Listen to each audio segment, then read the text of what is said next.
Stand up. You're so mean. You're so mean. You're so mean.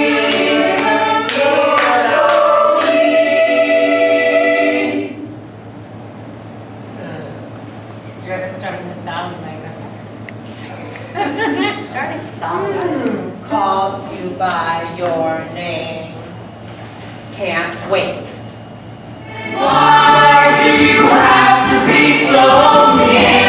See what I mean? Look in a mirror. Why won't you let me think that your dirty smell and it hurts my gut? Every day's the same. No one calls you by your name. Can't wait until this day is over. So you need to think of yourselves, which is why the monologues are really important to the show. Besides helping define your character, you're opening a window.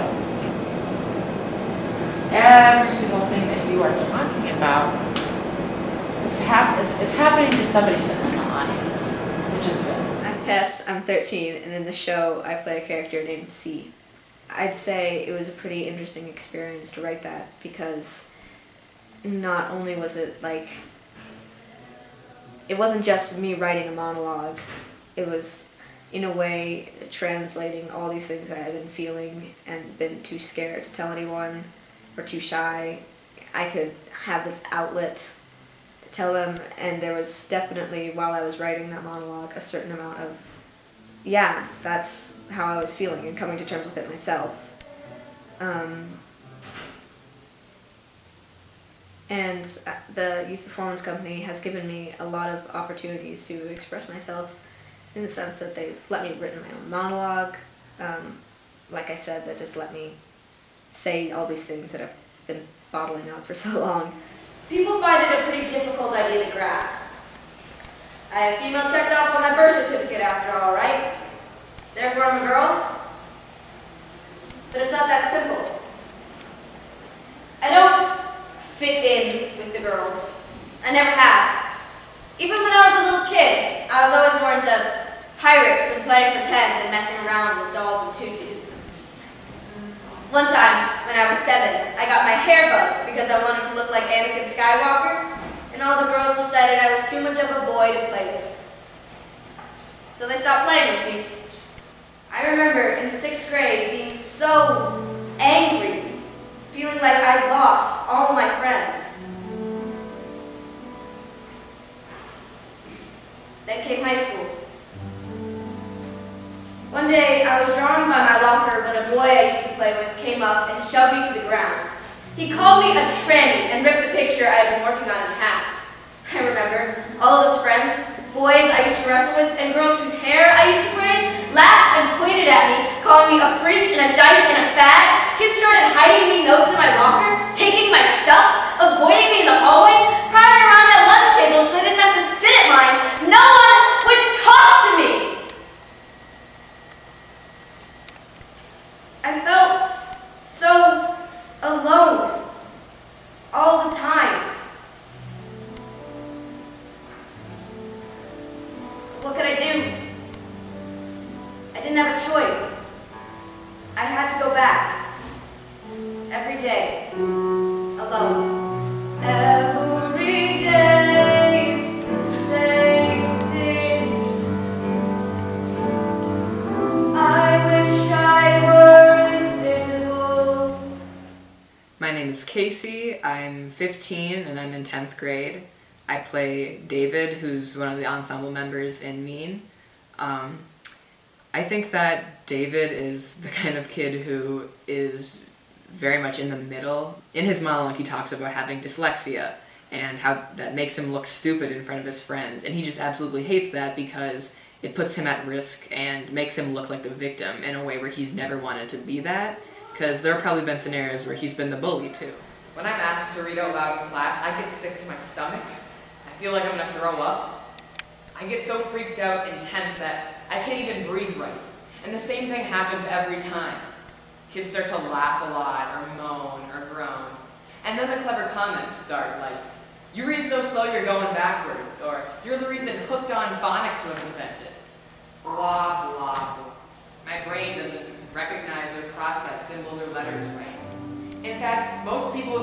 me to have above average intelligence. Like anyone who heard me read would believe that. But that's the thing. Most people think that I'm stupid. So that's what I am to them. Stupid. I'm smart enough to know that. So, my name is Sam. I am 15, or 16 as of this production. I'm in the 10th grade. My character's name, I don't have one. I'm in the ensemble, but I think my character seems a little bit like a Horace. I think that's his name. Oh, you're happy here. Let's go, guys.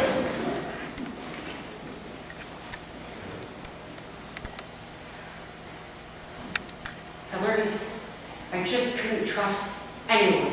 I couldn't trust teachers, not friends, no one. I just had to accept what people were saying and deal with it. I turned them into truths about myself. If someone said something like, "You're ugly," or "Your legs are too crooked," or "Your clothing is stupid," or "Your hair's too long," I just thought, well, maybe they keep saying it over and over for a reason. It's just such a mass group. It's a majority. I can't argue with the majority. It's been happening for so long. My name is Ella. I am 13 and I am in 8th grade. My character is in the ensemble. It comes from a family that doesn't have a lot of money.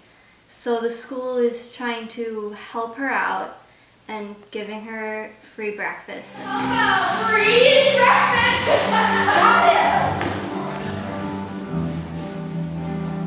I'm really glad my school has free breakfast, but sometimes I wish they had free secret breakfast, like in a walled-off invisible part of the cafeteria, or maybe in a whole other building.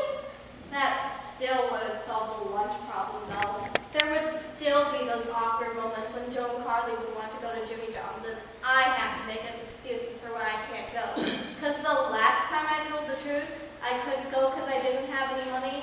Joe gave me this awful, sad look, like he pitied me. And Carly laughed and called me a hobo. Come on. I'm Chase Kozak. I am 16 years old. I'm in 11th grade, and I play Josh. He's friends with one of the main bullies, and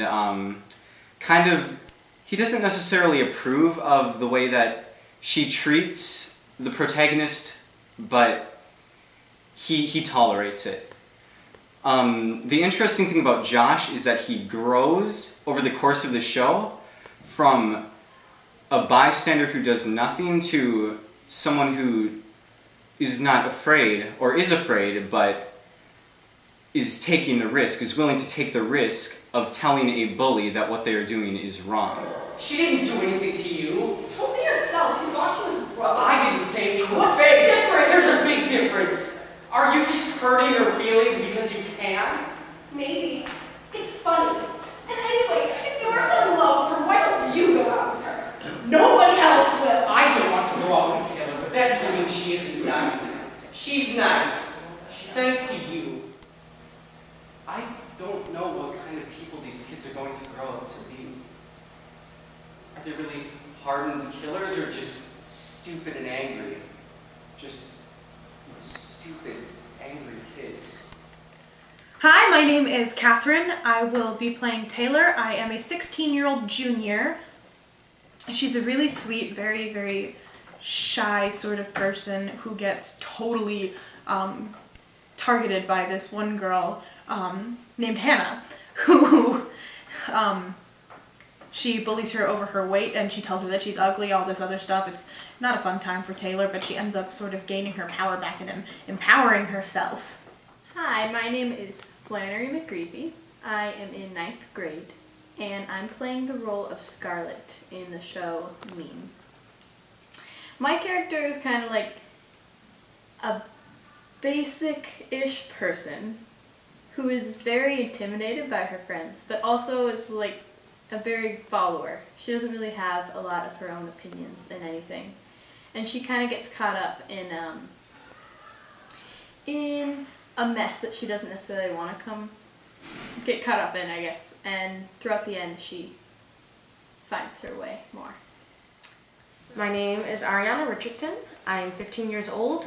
The character I'm playing is Samantha. She's a bystander, and I feel like a lot more people can relate to Samantha's character than, say, the bullies or the kids that are being bullied. She wants to be good friends with people, but she also knows that sometimes people may be making the wrong decisions. And I feel like she's a character that just about everybody can relate to, and everybody's had an experience where they are the Samantha in a situation.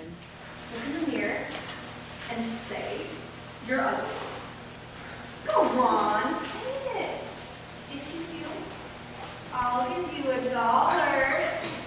Come on, say you're ugly. Come on. Come on, I'm ugly. Say it again. Hey, Samantha. Say it again. Say it again. I'm ugly. Again. I'm ugly. The things that they say creep into your mind. Some girls say that you're ugly. Go out of their way to say what's on their mind. Criticize everyone that they see. They don't see a thing, and it hurts me inside. My name is Rachel, and I am 16 years old. I'm going to turn 17, though, throughout the course of the show. My character's name is Hannah, and she's a complicated character because she's a bully, but she's only a bully because of the way that her mom has treated her. But it's not a strictly like traditional abuse situation because her mom is well-meaning, and she really thinks that she's helping Hannah, but Hannah is so frustrated because she feels like she isn't good enough for her mom that she ends up taking out that anger on her classmates. Look at me and tell me I'm not a large. Mom! Say it, I'm not a large. I'm not a large. Again, I'm not a large. one more time. I'm not a large.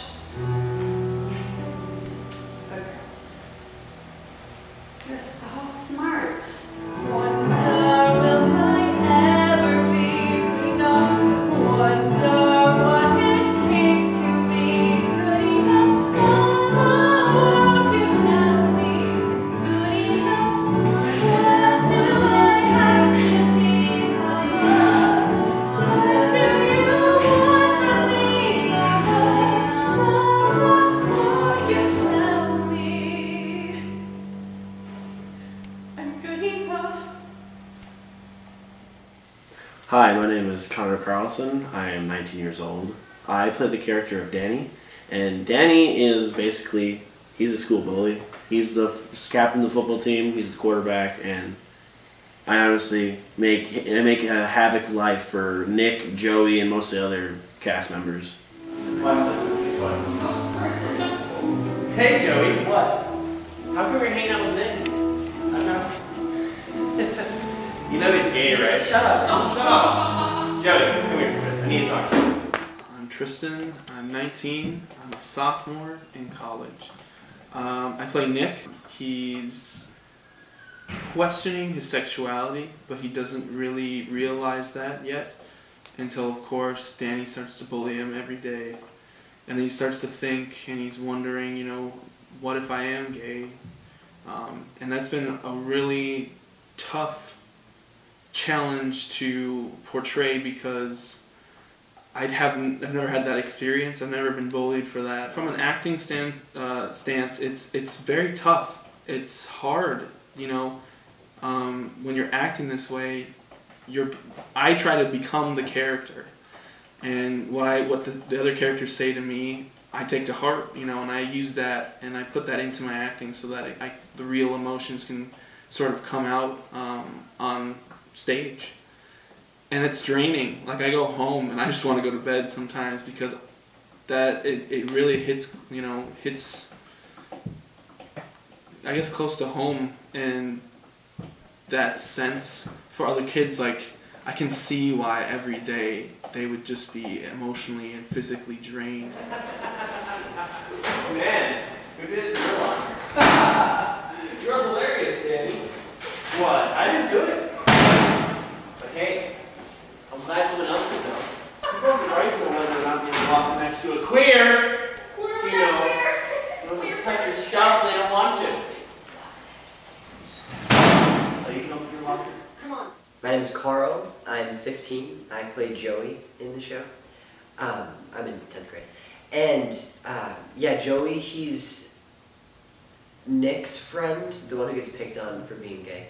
And like initially they're friends, but then as he starts to get picked on and bullied as well, like he turns, he gets like a letter in the locker. So he's like a plot device for Nick to like influence the fight. Then he gets pretty homophobic.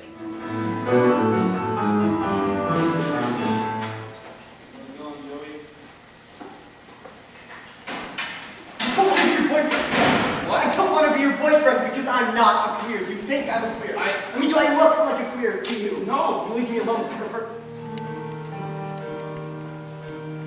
What am I supposed to do? What am I supposed to say? I could use an where did I go wrong? What he thinks it is true. I was trying to I never made a move, never crossed the line. Just a big misunderstanding. What do people think? Now he believes I'm blind. It was clear we were just friends. I don't understand. Every day the same thing. What am I supposed to do? What am I supposed to say? Can I get through today? Can I get through today? So you're telling me you lost a friendship and got suspended over something some kid said? Please, just forget it. Forget it, Nick. I want to know what's going on. Where this kid's got you going against everything I've ever taught you. What did he say? What did he say? Nick, tell me what he said. He says I'm gay, okay? He called me fag and he wrote it on my locker, and then he wrote some sick note to Joey and said it was for me, and now Joey thinks I want him to be my boyfriend. Why don't you just explain to Joey? Yeah, you don't get what it's like to be treated like you shouldn't even exist. Like you're not even a person. Every day I have to deal with Dane's stupid mouth. I try to ignore it and not care, but he doesn't quit. He'll never stop messing with me. My name is Embodying. I'm 15 and I'm a sophomore. My character's name is Anam, and she's getting bullied because she's a hijabi Muslim, which means that she's somebody who practices the Muslim faith in a way where she values modesty, so she wears a hijab, which is the head covering that she... I thought people from your country ate dog. Do you even know what country I'm from? Like it matters. People eat dog all over the middle of the East. I'm Muslim, but I've never been a hijabi woman. I've worn hijab for like going to mosque and stuff like that, but I don't experience the same oppression that a woman of color wearing hijab would. So when I go out into the streets, people don't call me terrorist because I clearly don't look Muslim. Like the classic American view of what a Muslim woman is. And so I think this piece is really hard because I really had to humble myself and remember that even though I'm a Muslim woman, I will never experience what Inam is going through because I made the choice not to wear hijab. And so I think I've had to really look into myself and claim some privilege and remember that when I leave, I can leave all of this abuse behind. My name is Bria. I'm in 8th grade, and my character is Ashley. Ashley is like one of the main bullies of the Muslim girl, Anam. And becoming Ashley was sort of hard for me at first because I'm not a genuine mean person.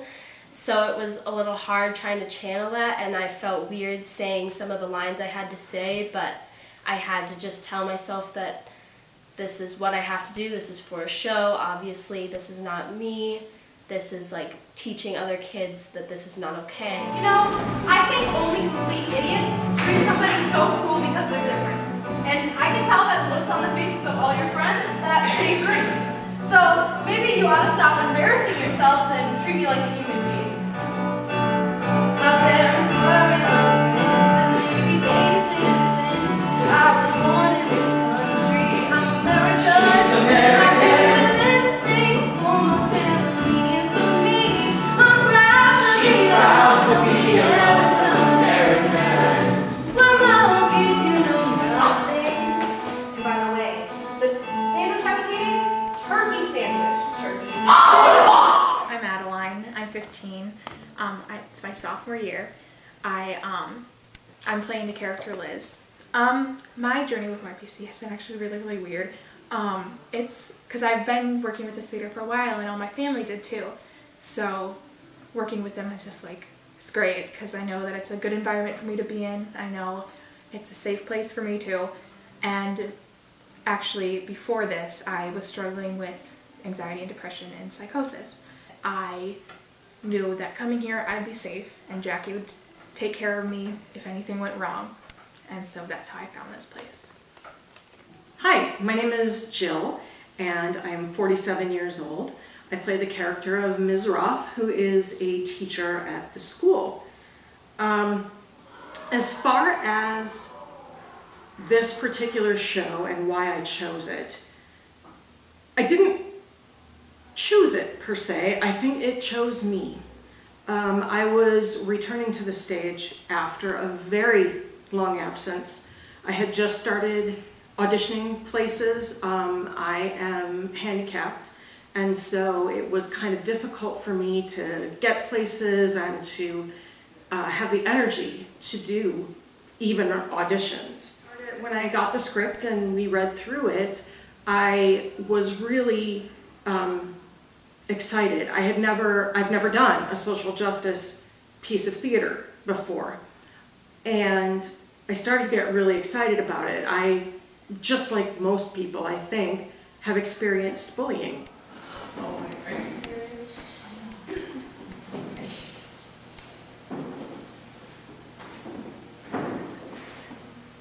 Take them off. Take what off? You know what. Take them off your heads right now. We can't. It's our religion. Take them off or leave. We can't take them I am not joking with you. Take them off or get out of my classroom. Fine. Take them off. But since we have to take them off, so does she. Both of you over there and stay there and be quiet. No. Working with the young people in this show has been quite an honor, and I was once a young artist myself, and it's hard when we live in a society that doesn't value arts as much as other things. Many kids don't have any way of expressing themselves and are even actually prevented from expressing themselves. And that's what arts education helps with. For the life I have been given may be hard, but it's worth living. And I know that who I am may be hard to understand, but I cannot live in silence of the threats and all the violence. I just need a place that's safe where I can be and be myself.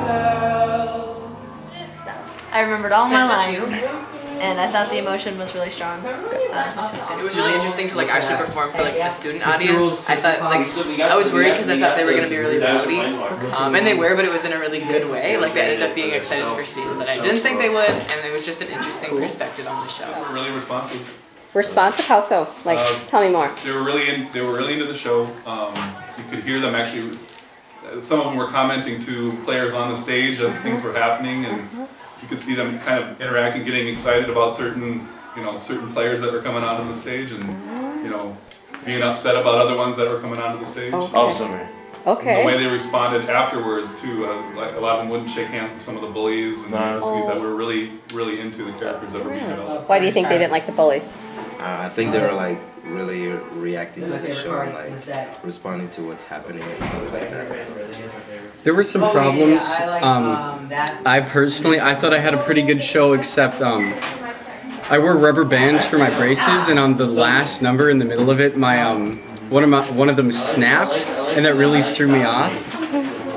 But that was my biggest problem. Okay. So it went pretty good, yeah. It's just, I guess it's kind of a trip to be an adult and to actually be playing an adult, because it's been like 20 years since I've been in theater. So that's, I think the hardest part is that she's just so horrible. So the way that I know that I did good is when I come off the stage and I feel like I want to puke. Not because I'm nervous, but because I did a good job and like literally crushed the spirit of this little girl in this show. Not ever apologize or self-correct again. Okay? You didn't do that, okay? Okay. But I'm just telling you right now, you have no reason to do that. Do you understand? You are extraordinary. No apologies are necessary. No self-correction is necessary. You have it all. Do you understand me? Now you need to believe that. Okay? All right? I don't want to hear I'm sorry ever out of your mouth. Because you got nothing to be sorry about. You're extraordinary. That's what I want to hear from you. Okay? Awesome. Thank you. And you feel like you are nothing, maybe this journey will flash back for you, where you know that you told an important story and got out an important message. So, like I said, we've all been brought together to go on this journey for a reason. My name is Doug Nethercott. I have been involved with Youth Performance Company on and off since about 1994, I believe it was, 95 maybe. I've been in several main stage productions, including the original Pecos Bill and Other Tall Tales. I was in Annie. I was in The Day King Died, the final chapter. Nancy joined the Hardy Boys, Tuck Everlasting. I've also been a director for Youth Performance Company for about the past 10 years, which has been great. Having at times appeared in shows that I directed for one reason or another, so there's that too. It was really interesting to be part of a theater company that trusted the youth to be not only talented, but also responsible and leaders, and also gave them opportunities to produce and direct and create their own art, which was so rare at the time. I've always looked at every show from when I was 8 until now when I'm 42, that it's always an experience where you get to hone your craft. It's rare that in a job or a career that every new experience teaches you something. A lot of times they rely on you knowing everything first so that you can do your job well. And in theater, a lot of times you go in knowing some things, but you will definitely leave having learned more. Hi, my name's Davey Gangler, and I'm an alumni of Youth Performance Company. I definitely gained a deeper connection with the civil rights movement through being involved in a couple of different civil rights plays here at YPC. But being involved in those plays, took it to a whole other level. I felt a strong sense of personal connection to the notion of civil rights and the notion of social justice, and I would say that was the roots of me wanting to even participate in activism. I think also just recognizing not just that the civil rights movement was something that happened, but something that is happening right now, and there is still today so much of an ongoing need for social justice. And I think probably, my experience with YPC is what opened my eyes to that existence. I definitely got a sense of family and belonging being here, and just all the relationships that I had. Boy, it was such a sense of home. And I just remember a lot of laughter. I remember laughing all the time and having just a pure enjoyment for living during that time of my life. I'm having a good time. Having a good time. Run, Mary!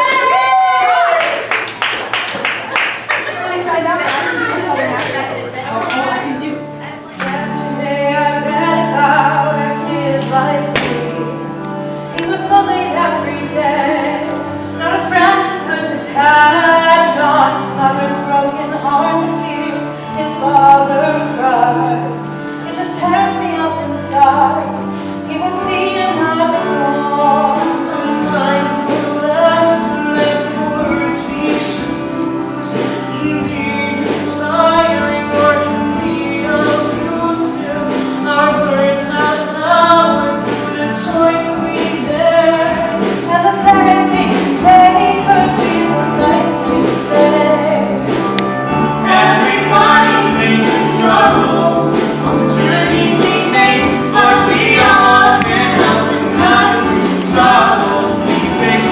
Maybe you can be the answer, the courage you share. You're one alone with another, you are one more. If you stand up, come together, stand up, help another stand up. Oh sister, brother, make a new day.